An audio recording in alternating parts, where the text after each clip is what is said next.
Your time is done, he's with me now. 7 words spoken at a lakehouse party in Charlotte, and my perfect 15-year marriage exploded like a bomb in front of 50 witnesses.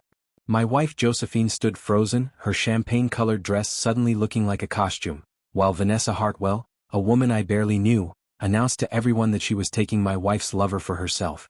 But here's what none of them knew. I'm a corporate litigation attorney who destroys people's credibility for a living, and they just handed me the case of my career. What happened next turned a humiliating affair into a federal investigation that took down an entire business empire. Viewers, have you ever had your life shattered in public only to discover that rock bottom was actually the foundation you needed to build something stronger? What would you do if you found out your spouse's affair was just one piece of a conspiracy designed to destroy you? Drop your thoughts in the comments. Before this story begins, subscribe. You'll never look at relationships the same way again. My name is Stanley Barkly. I'm 41 years old, a corporate litigation attorney here in Charlotte, North Carolina, and for 15 years I thought I had it all figured out. Partnership at Henderson and Cross, a colonial home in Myers Park that cost more than my parents made in their entire lives, and a marriage to Josephine Whitmore that everyone called relationship goals. We were the couple people envied at dinner parties, the ones who still held hands in public, the ones who made it look effortless. But here's what nobody tells you about perfect lives. They're just well-constructed illusions waiting for the right moment to shatter. Mine exploded on a Saturday night in October, at a lakehouse party I almost didn't attend, when a woman I barely knew spoke 7 words that destroyed everything I believed about my life. Your time is done, he's with me now. Those words exposed a betrayal so calculated, so methodical, that it made me question every single moment of my 12-year marriage. But this isn't just a story about infidelity. It's about what happens when a man who builds cases for a living turns those skills on the people who thought destroying him would be entertaining. It's about discovering that the life you fought so hard to build was actually a beautiful prison you constructed together. And it's about learning that sometimes the worst thing that ever happens to you is exactly the push you needed to become who you were always supposed to be.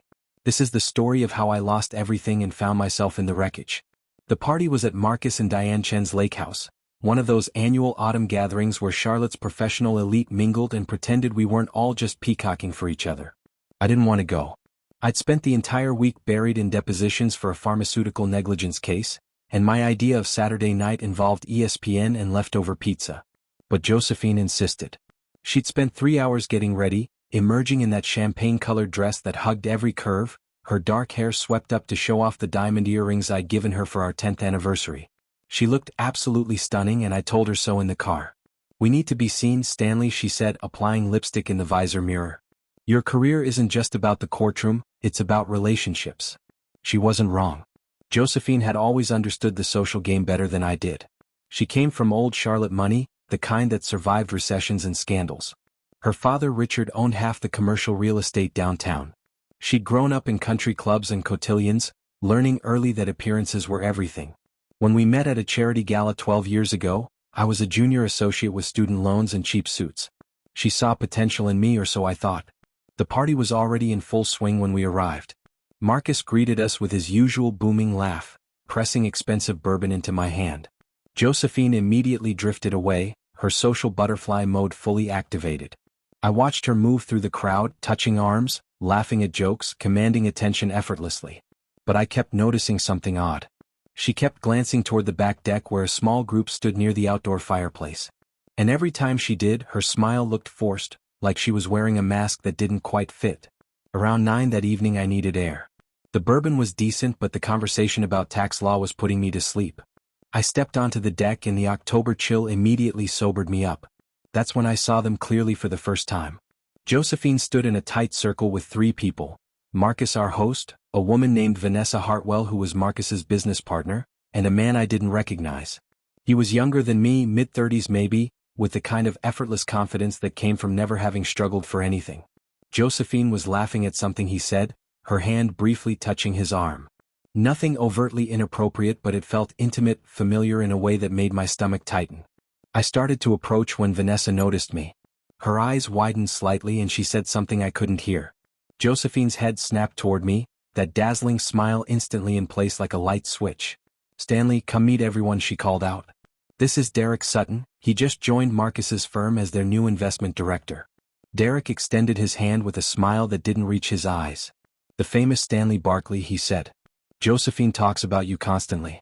Does she? I replied, shaking his hand and noting his expensive watch, his perfectly tailored jacket. The conversation continued, but something felt fundamentally wrong. Josephine kept deflecting, changing subjects whenever Derek's background came up. Vanessa watched us with barely concealed amusement, like she was witnessing a private joke. Then Marcus's phone rang. Sorry folks, client emergency, he said, walking away. As he left, Vanessa leaned toward Josephine and whispered something. Josephine's face went pale for just a moment before she laughed it off. Vanessa, stop, she said, but her voice had an edge I'd never heard before. I'd gone to refresh my drink, thinking nothing of leaving Josephine with her new friends. When I returned carrying 2 glasses of wine, I heard Vanessa's voice before I saw the group. Oh honey, you've had your fun, Vanessa was saying, loud enough for several nearby guests to hear. But let's be honest, your time is done. He's with me now. I froze mid-step, the words not quite making sense yet. Josephine stood completely still, her face a mask of shock and something else, fury mixed with pure fear. Vanessa, what the hell are you? She started. Don't play innocent, Vanessa continued, her voice dripping with theatrical malice. Did you really think Derek wouldn't tell me? That I wouldn't find out about your little texts, your lunch dates, your late meetings? The small crowd that had gathered went completely silent. Derek looked genuinely uncomfortable, taking a step back from both women. But Vanessa was just getting started, playing to her audience now. Stanley seems like a good man, she said, finally looking directly at me. Shame his wife's been screwing my boyfriend for 6 months. But don't worry, sweetie, I'm taking him off your hands. Officially. The wine glasses slipped from my hands, shattering on the wooden deck. Josephine's mouth opened and closed like a fish drowning in air. That's not Stanley, she's lying, she's insane, Derek, tell him. But Derek wouldn't meet anyone's eyes, and his silence was the loudest answer in the world. Is it true? I heard myself ask. My voice sounded distant, not my own.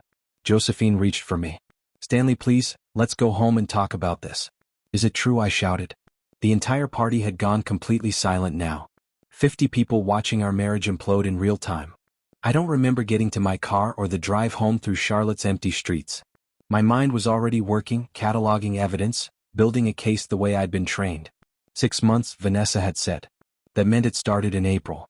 I rewound the calendar in my head, watching memories transform into evidence. Josephine's yoga classes that suddenly happened 3 times a week. The new lingerie I'd found in her drawer that she said was for me but never wore around me. Her phone that suddenly required a passcode. The signs had been there all along. I'd just been too trusting or too arrogant to see them. When I pulled into our driveway, I sat in the car for 20 minutes, staring at our house. Every light was off. It looked dead already, a mausoleum to a marriage. My phone showed 37 missed calls. Josephine, Marcus, even Diane. But not Derek, interestingly, and not Vanessa.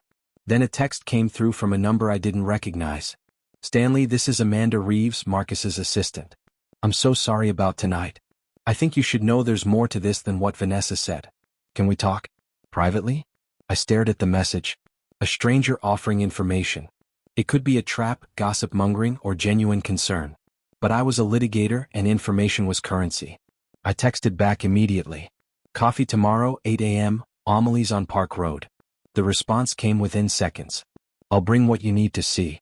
I walked into my dark house that night still married, still technically a victim. But by the time the sun rose, I'd begin transforming into something else entirely, an architect of consequences. I hadn't slept at all. Josephine had come home around 2 in the morning, crying, begging to talk through the bedroom door I'd locked. I'd said nothing, just listened to her voice break apart on the other side of that door. Around 4 I heard her car leave again. At Amelie's I was on my 3rd espresso when Amanda arrived. She looked exhausted too, like she'd been debating whether to show up at all. Thank you for coming, she said, sitting down across from me. I almost didn't. What I'm about to show you could cost me my job. Why risk it? I asked. She smiled sadly, the kind of smile that carried its own story. Because Marcus is my boss, but you don't deserve what they did. And because my ex-husband cheated on me with my sister. I know what this feels like, the betrayal but also the gaslighting, everyone knowing except you. She slid a manila envelope across the table. Inside were printouts, dozens of them. Text message screenshots between Josephine and Derek starting from March, even earlier than Vanessa had claimed. The messages were explicit, detailed, planning meetups at hotels I'd paid for with our joint credit card. But that wasn't the worst part. There were also messages between Josephine and Vanessa, friendly messages, recent messages. Don't worry about Stanley, he's so buried in work he barely notices when I'm home. Derek is getting restless, Vanessa's getting suspicious, we need to be more careful. If this blows up I'll just play the victim, Stanley will forgive me, he always does. My hands shook holding those papers. There's more, Amanda said quietly. Marcus knew everything. He's the one who introduced Derek to Josephine. You thought it was funny. When I got home that evening Josephine was waiting at our dining room table, looking small and broken. Her makeup was smudged, hair uncombed, a stark contrast to the polished woman from the party. Stanley, please let me explain, she said as I entered. I sat down across from her, placing Amanda's envelope on the table between us. Explain what exactly? That you've been fucking Derek Sutton in hotels I paid for? That you told your friends I'm too stupid to notice? That you planned to play the victim if I found out? Her face went completely white. How do you, she started. Doesn't matter how, I interrupted. What matters is that you made a choice, multiple choices over 6 months, to betray everything we built together. It wasn't like that, she sobbed. Derek pursued me. He was charming and attentive and he made me feel alive. You're always working, Stanley, always buried in cases. When was the last time we had a real conversation? When was the last time you actually saw me? There was truth in her words even if they didn't excuse her actions. Our marriage had developed fault lines over the years. My obsession with making partner, with proving I belonged in her world, had meant 80-hour weeks and emotional absence. Josephine had felt like an accessory in my climb, beautiful and useful for networking but not truly seen. Derek had exploited that loneliness with practiced precision. So this is my fault, I asked, my voice dangerously quiet. No, God, no, she said. I'm saying I was lonely and weak and stupid. But Stanley, it meant nothing. Derek meant nothing. It was just an escape from feeling invisible. You told Vanessa I'd forgive you, that I always do. She flinched hard. Over the next week Josephine kept her word and provided everything. Dates, locations, messages she deleted but still remembered. She told me how Marcus had introduced her to Derek at a business lunch that was really a setup, how he joked about me being too busy to notice what was happening. But I was building something bigger than just a divorce case now. Through my firm's resources and some friendly private investigators, I uncovered the complete picture. Derek Sutton had a pattern, 3 affairs with married women in Atlanta, each time leveraging the relationships to gain business contacts and insider information.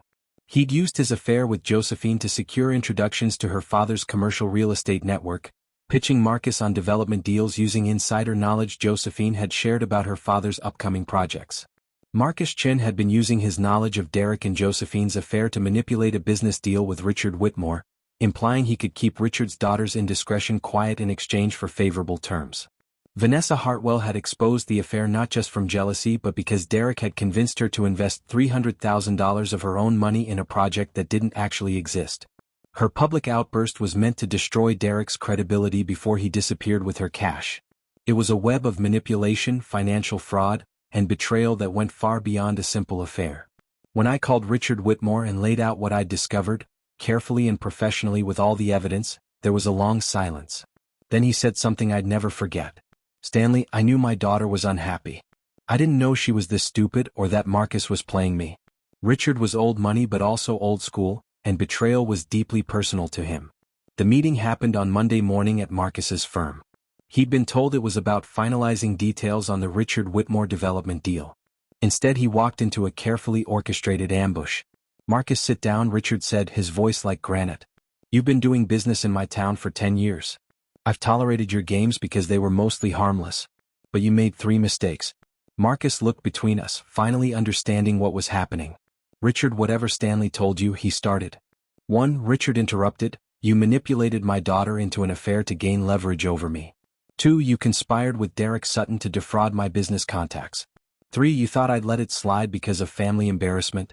I slid a folder across the polished table. Inside you'll find evidence of wire fraud, conspiracy, and attempted extortion. The SEC is very interested in your financial instruments, especially the phantom project you sold to Vanessa Hartwell. Marcus's face turned purple with rage. You can't prove, he sputtered. We can, one of the SEC investigators interrupted calmly. Mr. Barkly provided compelling evidence and we've already frozen 3 accounts pending investigation. And Derek, Marcus asked, a cornered animal now looking for any escape. Arrested this morning in Atlanta, I said. Turns out he never stopped running his schemes, he's facing charges in multiple states now. You're done, Marcus, your firm, your reputation, your freedom, all done. Richard stood up, buttoning his suit jacket. The Whitmore family is pulling out of every deal with you and I've made some calls. Your other investors will be hearing from their attorneys shortly. Marcus looked at me with pure hatred burning in his eyes. Your wife fucked him willingly, Stanley, she wanted it, you think destroying me changes that? I came home to find Josephine packing, boxes everywhere, her things carefully separated from mine. I figured you'd want me gone, she said without looking up. The lawyers can handle the details. Is that what you want? I asked. She finally met my eyes and I saw something I hadn't seen before, genuine remorse but also complete exhaustion. Stanley, I don't know what I want anymore. I destroyed us, I know that. And I know what you did to Marcus and Derek was justice or revenge or whatever we're calling it. But it doesn't undo what I did. No, it doesn't, I agreed. So what happens now? She asked. I'd been asking myself that same question for days and the truth was complicated. I've spent 12 years thinking I loved you, I said slowly. And maybe I did in my way. But Josephine, we built a beautiful prison for each other. You resented my ambition, I resented your superficiality. We played roles instead of being real partners. I did love you, Stanley, she said through tears. I still do somewhere underneath all this damage. I know, I said. But love isn't enough when the foundation is broken. We filed for divorce the following week. It was civil, almost friendly, the death of a marriage that had been pretending to be alive for years. 3 months later, Marcus's firm collapsed under federal charges and investor lawsuits. Derek took a plea deal, 5 years for wire fraud and conspiracy. Josephine relocated to Asheville to start over. As for me, I left Henderson and Cross, started my own practice focusing on whistleblower cases. And somewhere between destroying the people who destroyed me and rebuilding my life, I learned something crucial. Sometimes the worst thing that happens to you is exactly the push you needed to become who you were always supposed to be. If this shocked you, subscribe, like and share, because the next story is worse.